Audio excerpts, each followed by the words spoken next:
aparecido a varias personas en lugares remotos. Eso lo hemos visto ya. La aparición en Enoch es diferente, ya que Nuestra Señora decidió aparecerse a 15 individuos. ¿Ok? Diferentes en un entorno rural al lado oeste de Irlanda. Enoch es una ciudad del lado oeste de Irlanda. Lo hizo no solo para honrar su gran devoción, sino también para fortalecer la fe irlandesa y proporcionar una fuente de luz al mundo. Esta presentación hablará de la aparición, de los eventos que la rodean, incluyendo un poco la historia del pueblo, y además haremos una comparación posterior con la aparición de Fátima, de Guadalupe y de Lourdes. ¿Ok? Así que ¿Qué año? la aparición fue en el 1879, lo vas a ver ahora. ¿Ok? Ok, centrándonos en la historia de Irlanda, que fue donde se condujo la aparición, es evidente que el pueblo irlandés experimentaba muchas dificultades en ese momento y muchos sufrimientos. En un lapso de 50 años, dentro del 1829 y el 1879, Irlanda estaba siendo devastada por múltiples plagas y hambrunas. Dentro de ello, la más famosa es la famosa plaga de la papa, que le llaman tranquilamente la plaga negra del 47. Haciendo un pequeño paréntesis aquí, tenemos que tratar de poner esto también en otra perspectiva. Y es que la inmigración irlandesa hacia los Estados Unidos empezó en el año 1600, pero se acentuó en los primeros 50 años del siglo XIX, o sea, entre el 1800 y el 1850. Y básicamente fue los primeros impactos que sufrió Irlanda por la plaga y por otro factor que vamos a ver más adelante. ¿Ok? Como le mencioné, la plaga de negra del 47 fue la más grande de todas ellas. La papa adquirió un patógeno destructivo que drásticamente disminuyó el rendimiento de la papa. Y la papa era el alimento número 1 de los irlandeses. Es más, ¿alguno de ustedes sabe cuál es uno de los platos típicos de Irlanda? Shepherd's pie. Shepherd's pie. El pie el pie que hace el que cuida las ovejas, que es puré de papa con carne, la poca que consiguieron en el centro, y más puré de papa. O sea, la papa era el alimento número 1 que tenían ellos. Y cuando el volumen de producción de papa disminuyó, pues simplemente llegaron a sufrir mucho y pasaron mucha hambre. Aunque la isla tendría algún tiempo para recuperarse en este inicio, la pérdida de la cosecha de la papa volvió a ocurrir posteriormente en el 877, 878 y 879, que fue el año de la aparición. Este último año fue particularmente devastador para el pueblo irlandés, ya que no solo se produjo la mitad del rendimiento promedio, además es importante notar que el lado oeste de Irlanda, particularmente el condado de Mayo, que es el condado al que pertenece a la ciudad de Knox, era donde residía la ciudad, experimentó el mayor sufrimiento porque era el mayor productor de papa. ¿Okay? No era raro en aquella época en el cementerio contar funerales de 5 y hasta 15 personas al día, para que ustedes tengan una idea de lo devastador que fue la condición que pasaron ellos. Además, por la falta de alimento, el pueblo irlandés estaba soportando otra gran dificultad: el desalojo de los propietarios. Es algo así como lo que, vamos a decir, se vivió en COVID. No puede trabajar, no produce, ¿qué pasa con la renta? Vienen los problemas.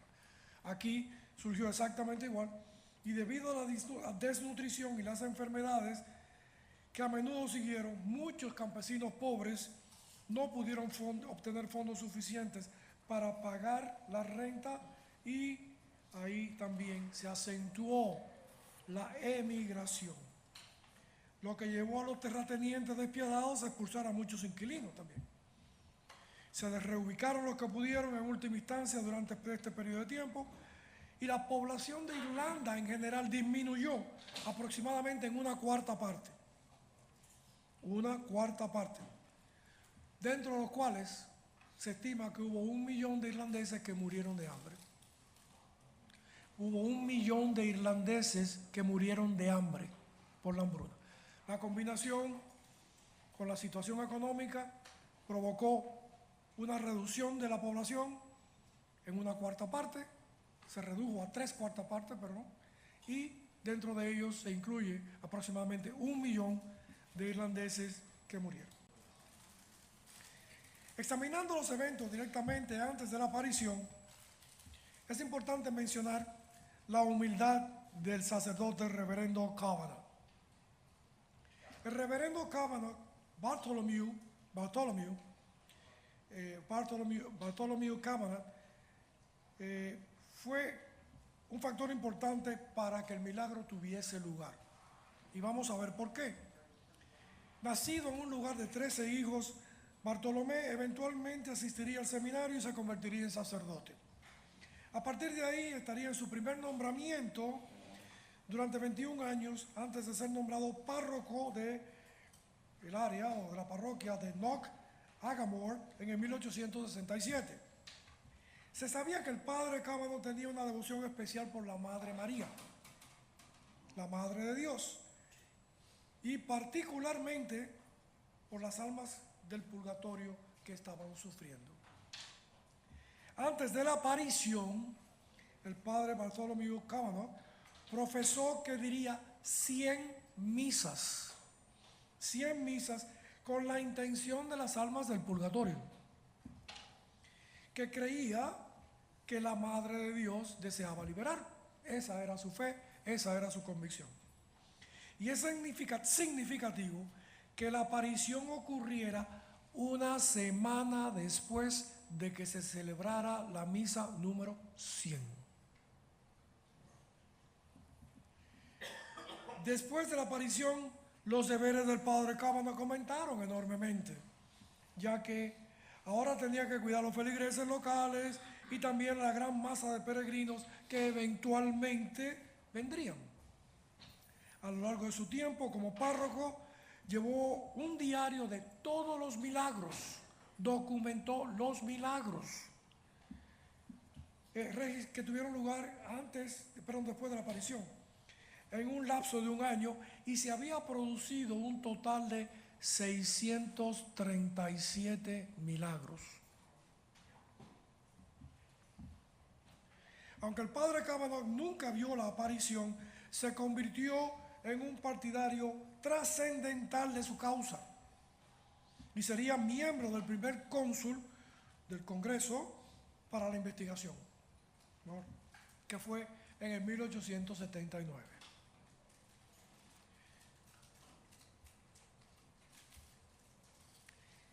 Vamos a ver ahora y a tocar el punto de la aparición per se. La aparición en sí ocurrió el 21 de agosto del 1879. La primera persona en ver las figuras, importante, aquí nosotros no vamos a ver a la Virgen.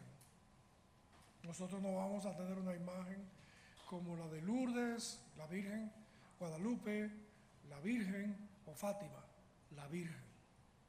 Aquí vamos a ver unas imágenes. La primera persona en ver la figura sagrada fue la niña llamada Mary Burney, que caminaba de regreso a su casa con una mujer llamada Mary McLaughlin. Y las dos mujeres caminaron hasta el Gables. En español Gables se dice hastial. Yo no sabía eso, lo encontré en esta traducción ahora. Pero caminaban hacia el hastial de la iglesia, de la parroquia, y percibieron 3 figuras blancas desde la distancia. Al principio creyeron que las figuras eran estatuas adquiridas por la parroquia, pero al acercarse, Mary Burney exclamó que se estaban moviendo. y rápidamente reconoció que una de las figuras de la Virgen María. Esto le impulsaría a correr rápidamente a la casa, a contarle al resto de su familia lo que estaba pasando y había visto, y a partir de aquí la noticia corrió como pólvora. Rápidamente, después de un corto tiempo, una pequeña multitud se reunió alrededor del Gables o hastial y vio la aparición. La aparición duró aproximadamente un par de horas. Desde su perspectiva vieron 3 figuras. Observen este detalle. Ella vio 3 figuras. Eso fue en lo que enfocó. 3 estatuas. Blancas, brillantes, flotando sobre el suelo, aproximadamente de 2 pies. La figura central y más prominente fue reconocida como Nuestra Señora, nuestra Virgen Madre, vestida con una impresionante capa blanca y poseyendo una corona prominente sobre la cabeza. ¿Está clarita aquí? Clarita, no hay duda. ¿Ok? Además, sus manos y ojos se mantenían en posición vertical, simbolizando su agradecimiento al cielo. Directamente a la derecha de Nuestra Señora había una figura que no podía ser otra más que la de San José.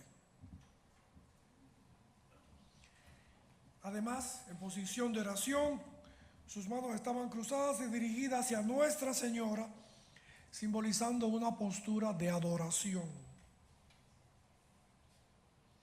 Empiezan a notar esto porque aquí hay un detalle que vamos a elaborar después, y esa es una de las, no creo que haya otra, pero voy a decir una, por si acaso me equivoco, la única probablemente aparición en la que aparece la Virgen y otro santo, y el otro santo es San José. San José. Que sepa, es la única. Pero todavía sigue esto entrando en un aspecto muy interesante. Dice, del lado opuesto de Nuestra Señora. No, la de la derecha sí. Este es San José. La derecha de ella. Este es San José. Aquí. Se parece que está ahí afuera. ¿Ok? Pero San John Evangelist no puede ser. Despacio. Despacio.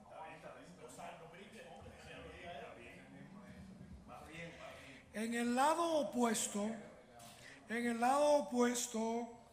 de Nuestra Señora, la tercera figura fue reconocida como Juan el Evangelista. Tenía apariencia de un obispo y poseía un libro abierto en el lado izquierdo, mientras su mano derecha estaba abierta y ligeramente levantada, lo que daba la apariencia de predicar el Evangelio. ¿Ok? Esto lo ven. Aquí lo tenemos a él. ¿Ok? San Juan el Evangelista. El libro, que asumimos que es el Evangelio, y su mano derecha levantándola en gesto de predicación. Pero lo más importante viene ahora. Directamente a la izquierda de Juan había un altar colocado en el centro del gable. O sea, este altar que está aquí coincide con esa ventana, es el centro del hastial, del gable, o sea, de donde está el triángulo que va en la parte superior, que se unen los 2 costados del techo con los pilares.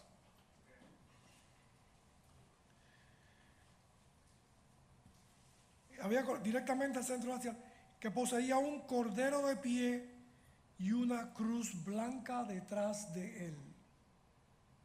El altar, el cordero de Dios y la cruz. Toda la aparición duró aproximadamente 2 horas y ninguno de los santos pronunció una sola palabra. En el momento, una mujer llamada Bridget Trench se acercó a los santos y trató de besar los pies de Nuestra Señora, pero solo logró tocar la pared de la iglesia. A mitad de la aparición, una lluvia comenzó a caer, empapando a los espectadores, pero milagrosamente sin tocar a las figuras. Después que terminó la aparición, algunas de las personas sintieron el suelo donde habían estado flotando. O sea, fueron a poner la mano donde habían estado flotando las estatuas y para su sorpresa estaba completamente seco. En total, existieron unas 15 personas que vieron directamente la aparición y serían utilizadas como testigos en las investigaciones posteriores.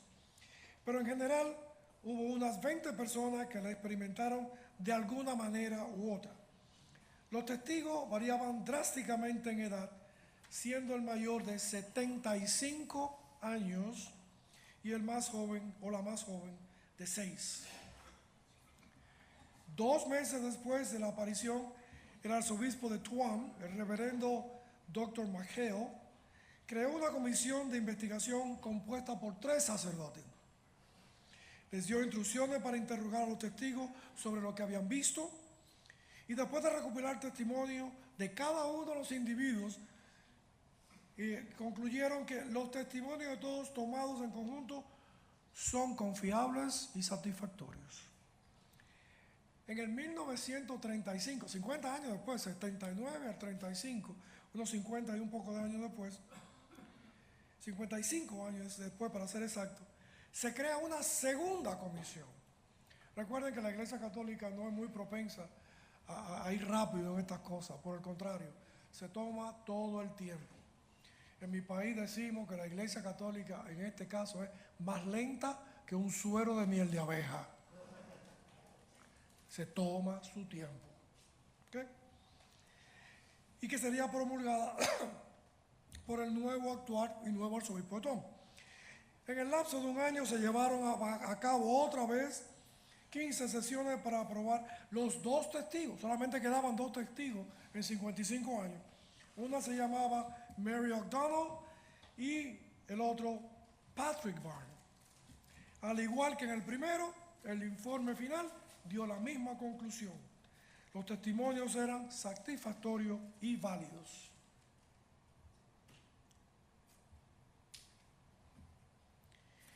¿Qué eventos tuvieron lugar en Cook después de la aparición que fueron significativos? Aunque la aparición tenía una clara evidencia de su autenticidad, con miles de peregrinos visitando el sitio y los milagros correspondientes que estaban ocurriendo, no fue reconocido oficialmente por la Arquidiócesis de Mayo o verdaderamente reconocido como un santuario mariano oficial hasta un mayor tiempo después. Este ha sido, como lo decía anteriormente, un poco el procedimiento, el comportamiento de la Iglesia Católica. La perspectiva hacia el santuario de Cook cambió en el 1929, cuando el arzobispo de Tuam participó en una peregrinación devocional. Imagínense el peso que tiene en una una peregrinación devocional que participe el arzobispo. Eso le da mucho peso a la causa. Además, en el año 1935 se creó la Sociedad del Santuario de Cook. El Santuario de Cook ya era gente, estaba viniendo muchos visitantes, ya tenía una imagen a través de toda Irlanda y ya había que hacer algo para que ese santuario pudiera de veras ser una realidad, que tuvo la aprobación del arzobispo y con el propósito de promover el mensaje de Knox y solidificar su existencia dentro de las otras apariciones marianas. Esta apreciación y reconocimiento de la aparición de Knox solo continuará creciendo en los años siguientes. Y en el 1954 su presencia se hizo conocida en todo el mundo católico. En la fiesta de todos los santos, el Papa Pío XII reconoció oficialmente el santuario de Knox con un estandarte honorífico y una medalla conmemorativa de oro. En este punto, para acomodar aún más a los peregrinos que visitaban el lugar de aparición, se pusieron en marcha planes para lo que sería la construcción de una nueva iglesia que pudiese albergar muchos más peregrinos, como pasó en el caso de Guadalupe. Hoy en Guadalupe, el santuario de la Virgen de Guadalupe no es lo que originalmente fue. Estamos ya preparándonos el terreno para como Dios manda. Y se esperaba que aceptara 10,000 personas, porque ya el volumen de personas que le estaba visitando se hablaba de más de 400, de miles y miles de personas. Y fíjense en este caso, cuando fue el Papa Juan Pablo II, que más adelante vamos a hablar en detalle, él celebró misa ante 450,000 personas. 450,000 personas. Y él fue en 1979, que son los 10 aniversarios. Ese detalle, me adelanté en la imagen, pero te lo voy a leer ahora. César, una pregunta. Hablaste ahorita del asunto del mensaje de la Virgen de Enoch. ¿Hubo un mensaje? ¿Hay un mensaje? Ahora vamos. Este tema no está presente en la aparición de Nuestra Señora de Cook. Tal vez la Virgen María simplemente estaba agradeciendo al pueblo irlandés por su firme devoción, ya que aparentemente habían sufrido y hecho suficiente penitencia en los años anteriores. Aunque esta puede ser una explicación plausible, creemos que el verdadero mensaje de Enoch se revela tras una inspección más detallada en las figuras presentes en la aparición. Reflexionando sobre el arreglo, la Madre de Dios, aunque muy prominente, no es el centro de atención, sino más bien el Cordero colocado sobre el altar.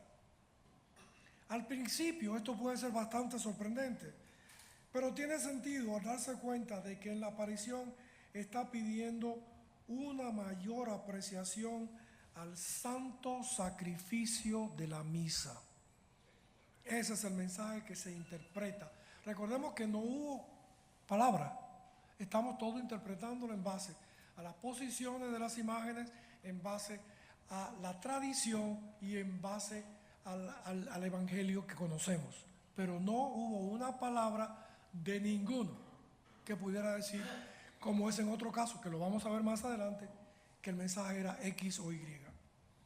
Al mirar las figuras es evidente que recuerdan el sacrificio de nuestro Señor en el Calvario, donde ofreció su cuerpo y alma por la salvación de la humanidad.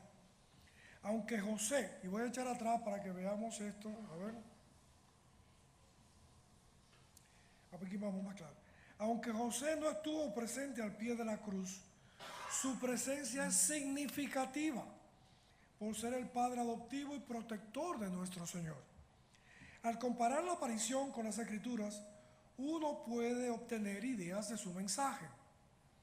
Mencionando muchas veces a lo largo de la Biblia, el símbolo de un cordero se usa para representar la futura venida del Mesías. Quizás el ejemplo más destacado de todo esto es Juan el Bautista, él mismo que está presente aquí a la izquierda de la Virgen, cuando proclamó: "He aquí al Cordero de Dios que quita los pecados del mundo". Tales emociones de nuestro Señor, representado a través de un cordero, se fortalecen cuando se miran los libros específicos de la Biblia, como el Apocalipsis escrito por San Juan, donde se le da visión del cielo, del cielo del Cordero inmolado y recibido con adoración por todos los ángeles y santos.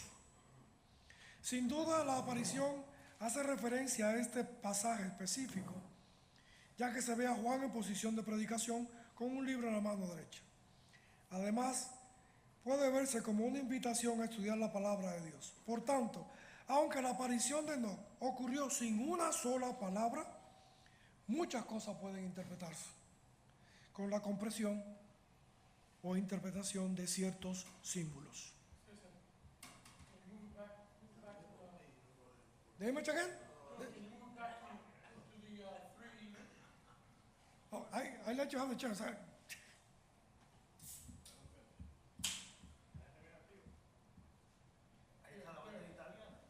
¿Eh? En este momento, yo no sé qué bandera. Aquí.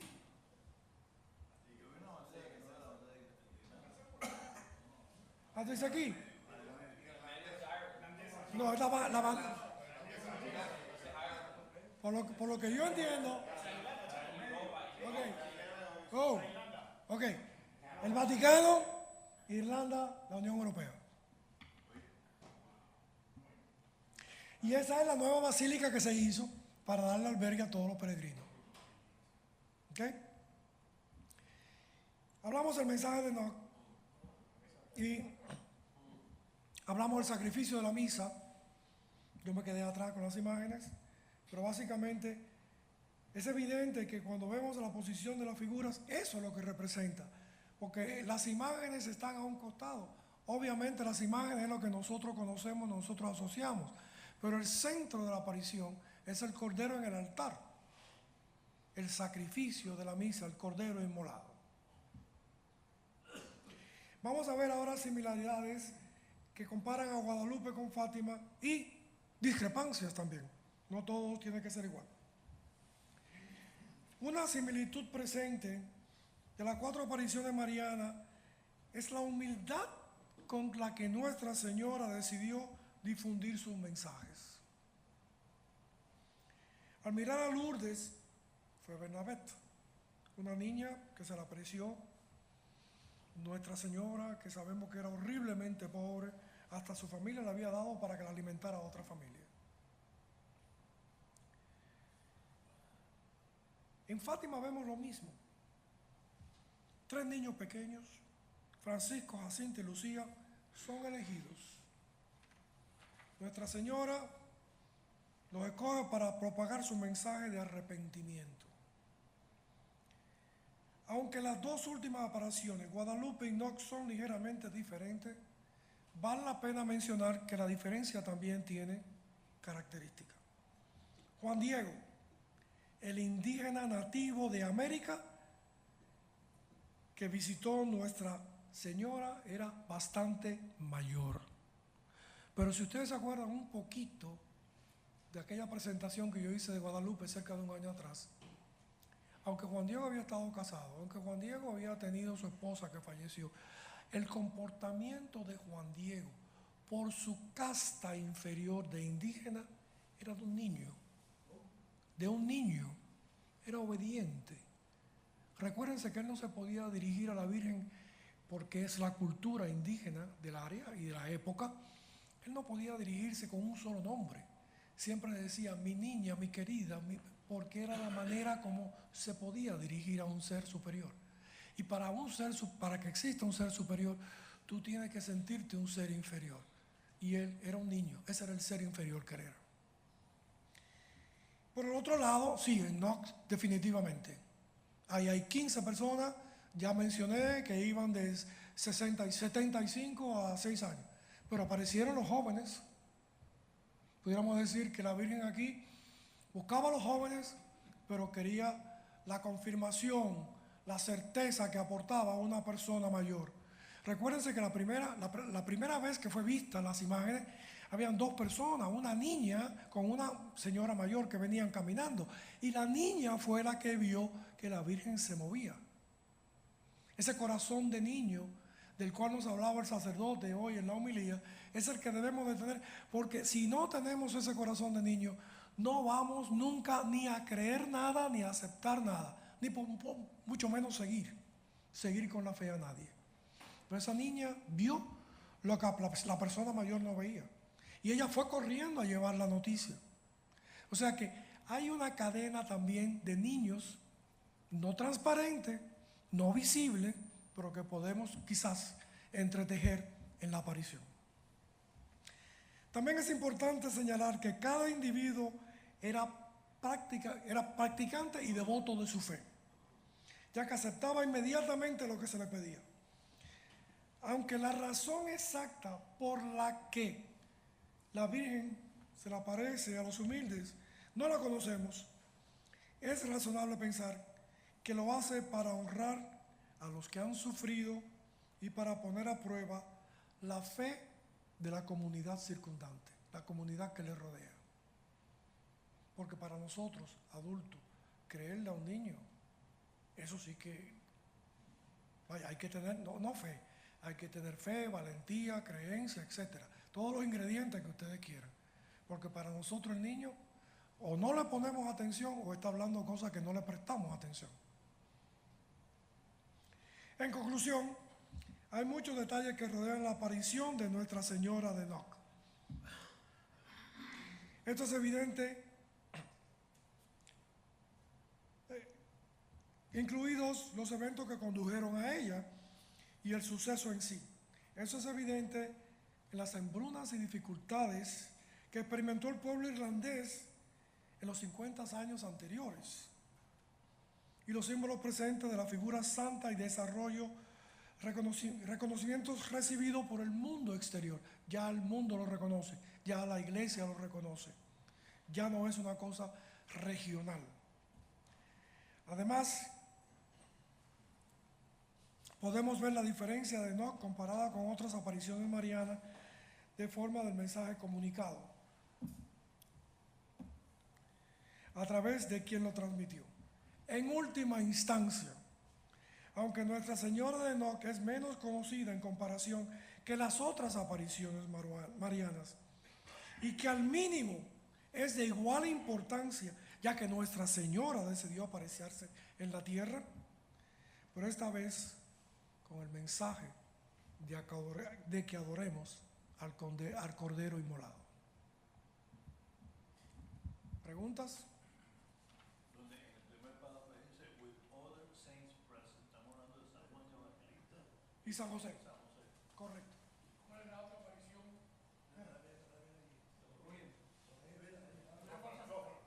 Una cosa interesantísima, el padre Varela estuvo en el hambre de los irlandeses, ayudaba a los irlandeses. Le llaman el apóstol de los inmigrantes al padre Varela. Un inmigrante como él se hizo patrono de los inmigrantes irlandeses. Así es. O sea, el padre Varela fue Y la historia de este en país. En Nueva York. Sí. Y la historia de este país no se puede hablar de ella sin incluir los inmigrantes dentro de ellos, los irlandeses, los italianos y en este nuevo siglo los hispanos. Pero los irlandeses, San Patrick's Day no viene porque se lo inventó un cubano. San Kevin. Así es, así es. Había una pregunta allí, Jay. ¿Cuál es la segunda aparición que hay otros santos presentes? ¿Pero cuál es la segunda? Dice one of It's two. one of two. What's the other? What is the second one? That is, it's one of only two. What is the second one in which you have other saints? No, que hay otros santos. Bueno, quizás eso es un detalle de lenguaje, porque en verdad lo que quiere decir que Enoch es la única donde aparecen los santos presentes. Eso no es lo que dice. Uno de dos. Dice uno de dos. Uno de dos. Uno de dos, eso tengo que investigarlo porque honestamente cuando lo revisé no le presté atención a ese detalle, pero para mi conocimiento es la única. Pero voy a investigarlo y voy a traerle la respuesta. A lo mejor alguno de ustedes tiene ChatGPT y lo puede hacer rápido, pero no recuerdo. En octubre del 2009, varias personas Sí, no, Fátima. fenómenos solares. Había un santo junto a Fátima, en la última aparición de Fátima en octubre de 1917 estaba San José con el niño. Ahí está. Fátima, que había más de 70.000 personas. No. Gracias. Este fue octubre. Gracias por la respuesta. Fátima, la última aparición de Fátima, San José apareció junto con la Virgen. I'm sorry, what? Is it GPT-4 or 5? We got 5 now. Dicen en Garabandal, Apparitions estaba San Michael, En Garabandal, en España. That was just Saint Michael.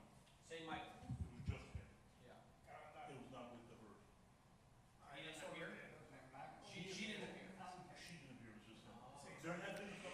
que yo sepa, y corríjame, que yo sepa, Garabandal todavía no ha sido oficialmente Garabandal.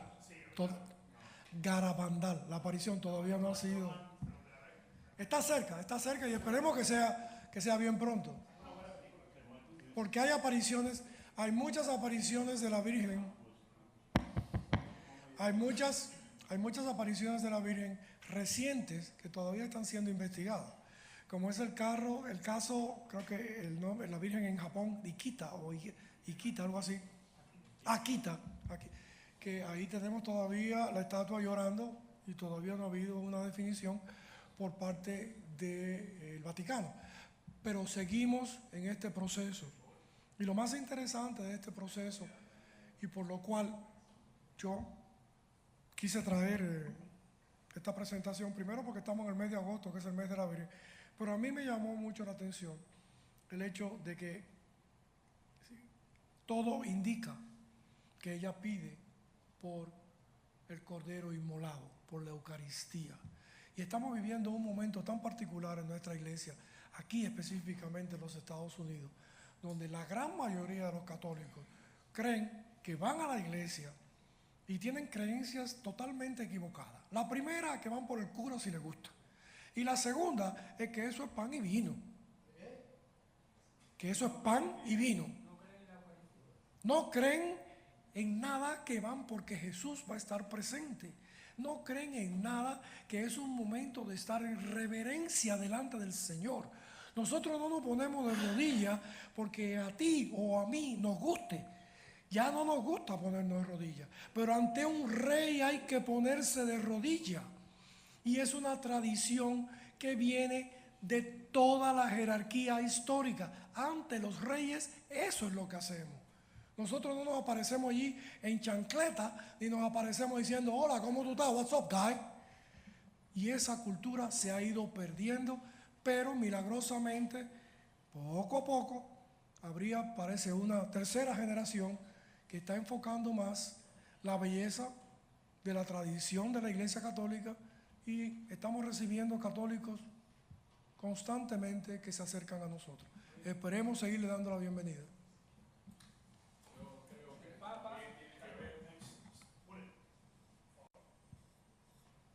El Papa Benedicto XVI. El Papa Benedicto XVI dijo que Fátima era el mensaje, la aparición más del siglo, de este presente siglo, como dijo él, la aparición más, tiene una palabra. Más importante. Sí, algo de eso, sí, más importante del siglo. Bueno, recuérdense que en Fátima lo que ella pidió fue que oráramos para redimir nuestros pecados, nuestras penas. Fátima fue para que nosotros volviéramos a nuestro lugar, volviéramos a rezar, porque de lo contrario, la ruta que llevaba el mundo, no íbamos a llegar a ningún lugar. La guerra. Exactamente, pero eso fue, como quien dice, en el medio de la primera, seguimos con la segunda, y ahora sabrá Dios si estamos en medio de la posible tercera. Pedro.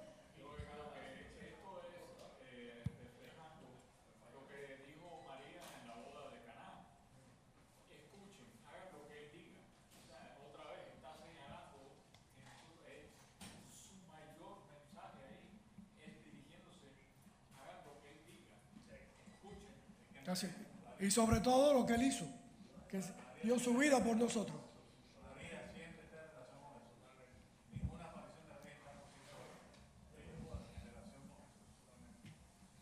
Y a ver si no me equivoco, hoy leí un mensaje.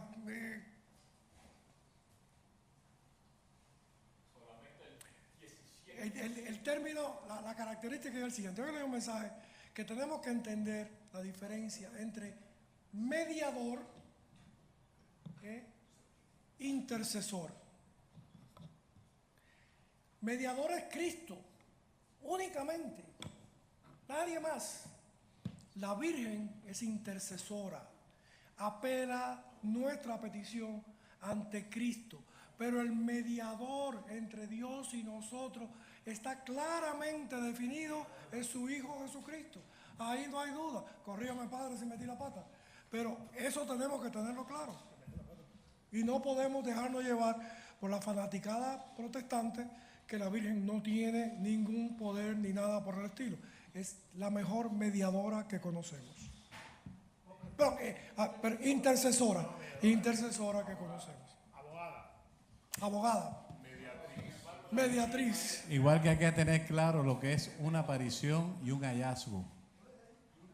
Aparición cuando hay vidente es un mensaje, Fátima, Guadalupe, etc.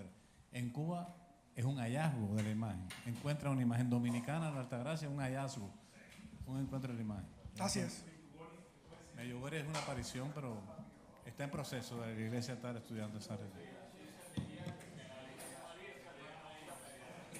Muchas gracias, César. Bueno, muchas gracias. Gracias por su presencia y participación.